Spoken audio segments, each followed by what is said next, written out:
Here is the audience.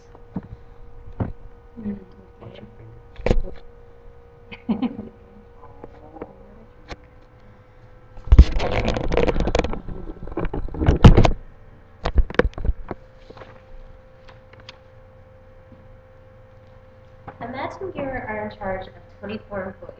They're required to take tests that you're held accountable for. In order to ensure you are repetitively drilling them with information that will be on the test. However, you only have so much time to get your regular work done and make them able to pass the test easily. Oh, and if they fail the test, you lose your job and the company will be shut down. Does this sound like an ideal working situation for you? No, it does not to most, but this is what teachers and school systems are having to deal with right now. No Child Left Behind was created with the purpose of ensuring that all children get an equal quality education. Over the last 5 years, it has been shown that the law has placed so many restrictions on the education system that it is actually making the children not get the quality education that the law was put in place to create. The law was put in place in 2001 by President Bush to try to bridge the gap between different socioeconomic and different racial groups. They were stating that the different classes and different racial groups were having large gaps in testing, and the purpose of the law is to get everybody equal to 100% proficiency in English, math, and science. According to the Department of Education, No Child Left Behind was intended to bridge that gap. The NCLB purpose states that there are 4 basic principles that define No Child Left Behind.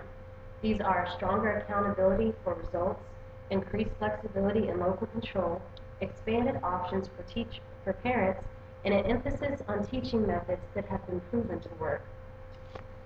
We know that the purpose of No Child Left Behind was enacted in 2001 by President Bush. It was to bridge the gap between learning differences. It holds teachers and schools accountable for testing results. But one of the problems with No Child Left Behind is that it's so focused on testing scores that it neglects the average achievers and the overachievers. How should a teacher's time be divided in the classroom? Should somebody get more time than the teacher if you're underachieving, or if you're just average, or if you're above? Teachers want to spend equal time within their classroom, but because of No Child Left Behind, they're unable to do this. It has been shown that 82% of the teacher's time is going to those that are struggling. 9% of the teachers say that they are able to equally distribute their time.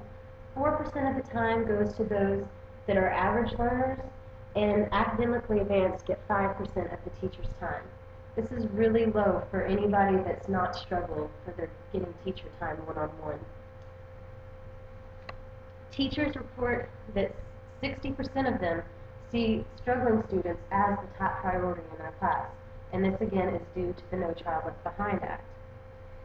From the FDR National Teacher Survey, they show their true feelings that 86% of all teachers would like to split their time equally. 3% are not sure, and 11% do feel that the academically struggling should get the most attention. The previous data showed that although 86% of teachers think that their time should be split equally, it cannot be. Why is that? The No Child Left Behind does not allow the teacher to teach in an ethical way, giving quality time to all students. This does not allow all students to grow and learn as they should. This is only one problem with No Child Left Behind. Next, we'll look at its effects on content in the classroom. Teachers do not feel that meaningful content is being taught anymore. Teacher leadership states that teachers believe the tests are backward thinking. They state that No Child Left Behind does not allow them to teach the critical thinking skills that are a necessity in the 21st century. The content is only taught to pass standardized tests, not to be able to understand deeper meaning of it.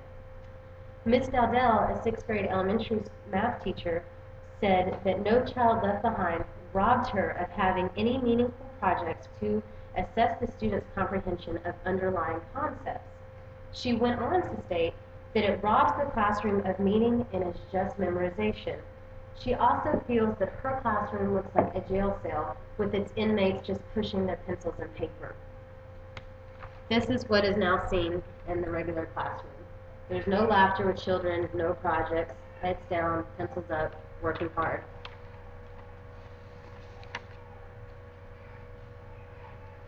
Those who are for No Child Left Behind state that the standardized testing is the only fair way to assess student achievement.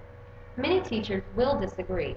They feel it is necessary to have different modes of assessment to gain a proper view on what the children is actually learning. This means giving them projects, giving them hands-on experiences to show that they understand the overall picture and not just what they can memorize and put down on a test. This is why the No Child Left Behind Act is not adequately providing a quality education for teachers or for students in regard to content or how the children are treated. Did you ever imagine it could have an impact on their physical education as well? The No Child Left Behind Act is taking away other time from school to add more time for instruction. This cuts valuable physical time.